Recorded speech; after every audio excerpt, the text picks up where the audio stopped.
that leads me into my next question about like when you started that first video went viral and now like your mom's calling you. Now you kind of have to identify with this thing that you're doing.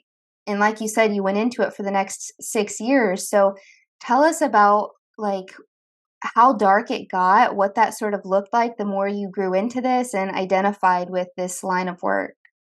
Yeah, I mean, very quickly, you surrender more and more of your identity. Like from the jump, this agent said, "Hey, I will make your name famous." Mhm. Yet, in the adult film industry, the very first thing you do is you go by a pseudonym. Mm. So the first thing that I did, my name didn't become famous. The first thing I did is my name died. Wow. So, and then like you're engaging in a falsified variation form of intimacy that God designed to happen, that is the ultimate expression of love between a husband and a wife, and you essentially you're living in this counterfeit. But there's so many variables where like you feel exposed because there's cameras there, and there's a director telling you what to do. There's two disconnected people who are being paid to be there, and the reason that they're there is because of their brokenness. Because a healthy person is not going to, like, I mean, I'll just say this: there's no healthy person that's doing sex work with like any longevity. Like Yes. maybe someone does something one time, like out of brokenness or a bad decision, but like someone who stays in the industry for a long time or does sex work for any period of time, like that person is so broken. Mhm, mhm. And I think it's so easy for a consumer of pornography not to realize that that's a person. That's a person made in God's image. That's a person with a heart and dreams and hopes, and a mom and dad, and maybe brothers and sisters. And uh, this is a person, but often there was broken pieces in their life. There was a lack or a trauma or like something that happened, something they did or something that was done to them, something that led them to this place. And now they feel very stuck there. And that's why I stayed in the industry for so long. Mhm. Again, you believe a lie to be true is true to you. So I believed my behavior was my identity. This is who I am. So this is what I have to do.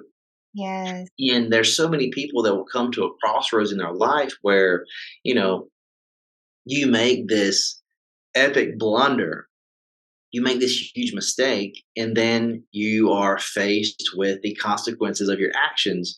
And it's so easy to continue to compromise. It's so easy to continue to live in that sin. It's so easy, once you do this thing that negatively impacted your life, like wherever that negative action lands you, it's so easy to stay there.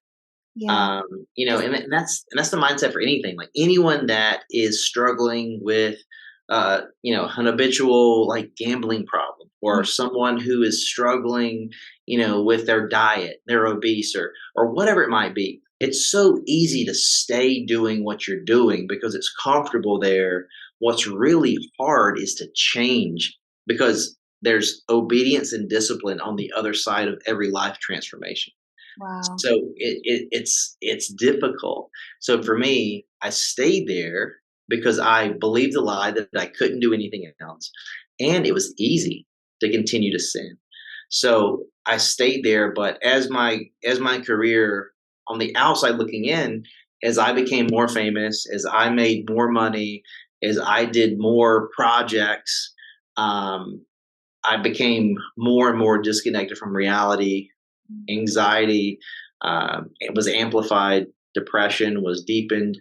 And for me, again, same, achiever personality. I thought, well, if I make enough money, I'll be happy. Mm. I made well over $1 million, and I remember like eclipsing that $1 million mark and thinking like, okay, once I do that, I'll feel some sort of way, Yeah. and it didn't work. And then I'm like, well, if I win Performer of the Year, which is the highest award you can win in that industry, I'll feel some sort of way, but it didn't work. I won the award, it didn't work. And it actually led me to a place where I was so miserable that I wanted to take my life. Wow. Yeah, I think to just kind of go back on a couple of things you said, it's like the first lie is getting you into the industry, believing you're inadequate, and then the second lie is that now that you've done this, there's nothing else you could do. You're stuck here. So it seems like you just kind of surrendered to that, and then worked your way up to the top of that, where you now found, okay, this is where I'm supposed to be ultimately fulfilled because I've reached all of these successes, and you're still empty, which would, of course, you believe the first two lies that you have to do this and you're stuck here. So, of course, that would lead you to thinking, like, why am I even here anymore? Like, what else Yeah. can I do besides Yeah. take my. Yeah, in a very real way, because so I continued to desire to do the things that I desired before being in the industry, Mm. but my hopes and dreams to me were just absolutely unattainable. I was like, well, no one's ever going to take me seriously again. No organization is ever going to allow me to lead or speak into anything they're doing. I'll never impact people again. Like sure, I might could get a girl pregnant, but I didn't have the capacity to be a father. I never saw it modeled. I never experienced it, and now I'm this this dirty, broken person with porn all over the internet. Like I'm never going to have the ability to be a dad and a husband. Like there's just no way. No one's gonna want me.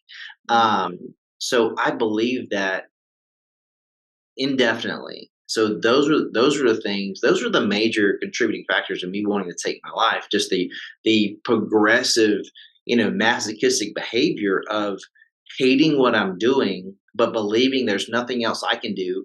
Verbally saying that I like my job because it's my job to portray a fantasy, and but internally progressively dying inside Yes. more and more and more. And even in that industry, like you're dating people in the industry and you're saying you're in a monogamous relationship while you are having sex with other people, and it's just so detrimental mentally and emotionally. um it's just sad.